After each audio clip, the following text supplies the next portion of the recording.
Let's make chia seed nasi ulam. It's herbaceous, it has a variety of texture, and it's full of umami with loads of things happening with every single bite. And not just that, it's super healthy. All right, so nasi ulam or chia seed nasi ulam. All right, nasi ulam, for those of you who know, you know what I'm talking about. This is the bomb. All right, but for those of you who don't, nasi ulam is like a rice salad, right? Where you cook rice and then you let the rice cool off, but then you rub it together with the different herbs. You have salted fish and also belacan powder. So first of all, what we're gonna do is we're gonna cook the rice.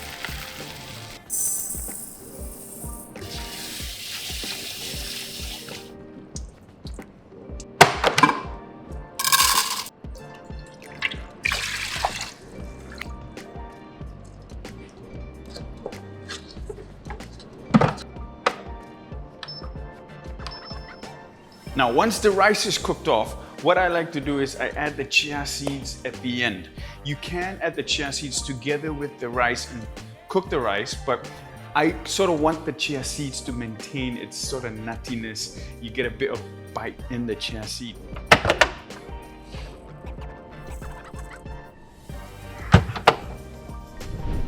All right, now that the rice is cooked, we're gonna fluff the rice up. Beautiful. Woo! Get it out and transfer it into a bowl. All right, so just mix this rice around, and the reason why we remove it from the rice pot is because we want the rice to cool down. If you add fresh herbs to your hot rice, what's going to happen is your herbs are going to get deoxidized and you're going to lose that fresh color of the herbs. Yeah, so set this aside, and then we're going to start off with our toasted belacan and fried salted fish.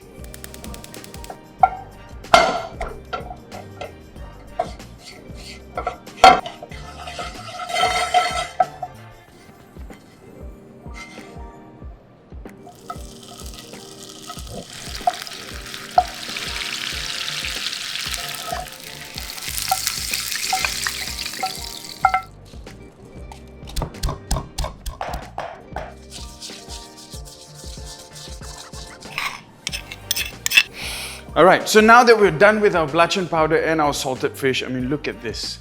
Look at this. And it's important to note that you really have to get the belacan powder dry and sort of crumbly, almost into a powdered consistency, because if you don't, you get sort of like, you know, wet belacan inside a salad. You can imagine what that would taste like. It's like chocolate chip, but a nightmare of chocolate chip. Like the opposite of finding a chocolate chip inside something. You know what I mean? Because belacan will definitely not give you the same effect.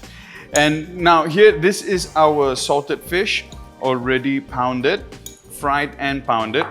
Now that we've got our belacan and salted fish out of the way, the next thing we're going to do is start cutting up our herbs. I'm going to start with our shallots, turmeric, sand ginger, and lemongrass.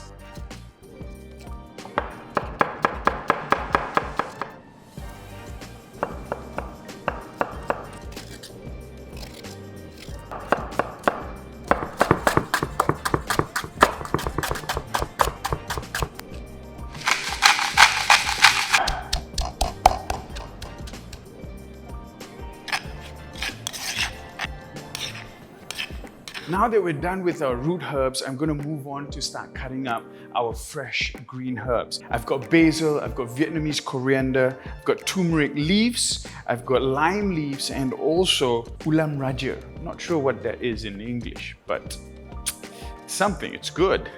Now, a little bit of backstory as to why I'm doing this dish is actually, I remember now, during Chinese New Year this year, a friend of mine, shout out to Mark. Mark, if you're watching, shout out to you.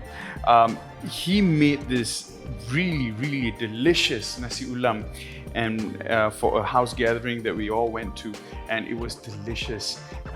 I mean, I said delicious already, but you know, it was so good. You know, so ever since then, I've been making this recipe. It's sort of like, it's so good that it's been haunting me, you know what I mean? All right, herbs, let's go.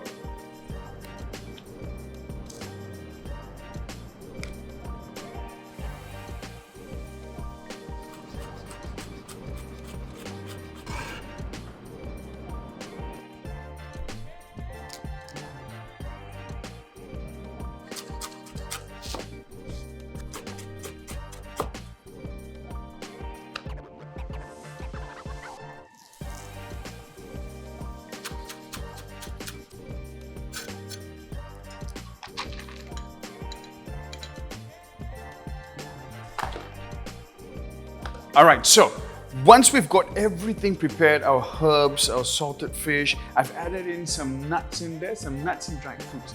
It's not a traditional thing to add inside a nasi ulam, your nuts and dried fruit. But I think to me, I love textures, and the addition of a little bit of dried fruits in there sort of gives that sweetness to this dish that I sometimes find is lacking, because you've got a lot of umami going on, you've got the belacan, you've got the salted fish, so there's a lot of very savory based items in there. By adding in a little bit of dried fruits, it sort of lifts up the entire dish and adds a brand new dimension to it.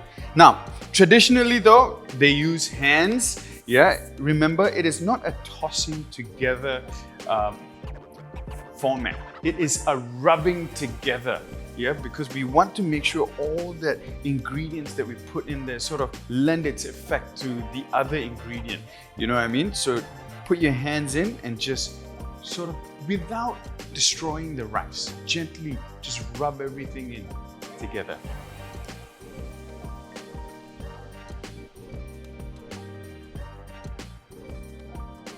Now, this is the time, once you've done your rubbing motion, you've rubbed the rice out.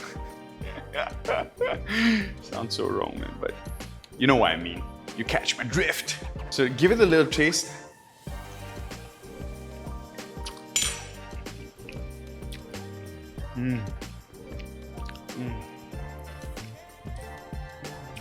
It's like a party in your mouth. You know, a party. We have different people coming together, different faces, different colors, all sorts of characters. That's all in one party. That's exactly what it tastes like, if I have to explain it to someone, you know. You've got all the different herbs just coming through because they're nice and fresh. And you've got the shrimp paste that's toasted from once what was smelly has now miraculously contributed into a very, very appetizing way, and the salted fish in there. So once all of that comes together, it's literally an explosion of just different flavors that's happening in your mouth. Now, let's plate up.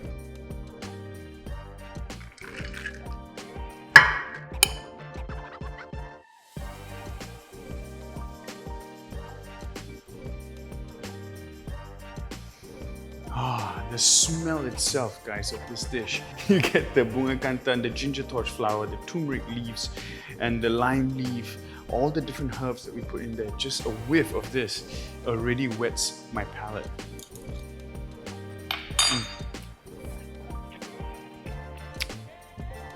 Man, this is it's like the first bite you put in, you get this rush of the fragrance of all the different herbs, and as you bite into it, you get the umami of the shrimp paste, and then the saltiness of the fish, the dried fish or the salted fish, and then you bite into that cranberry or that dried fruit. In this case, it's cranberry in here. You bite into that dried fruit, it sort of just pushes, gently lifts all that combination up together. I mean, it's literally a symphony of flavors happening in just one bite.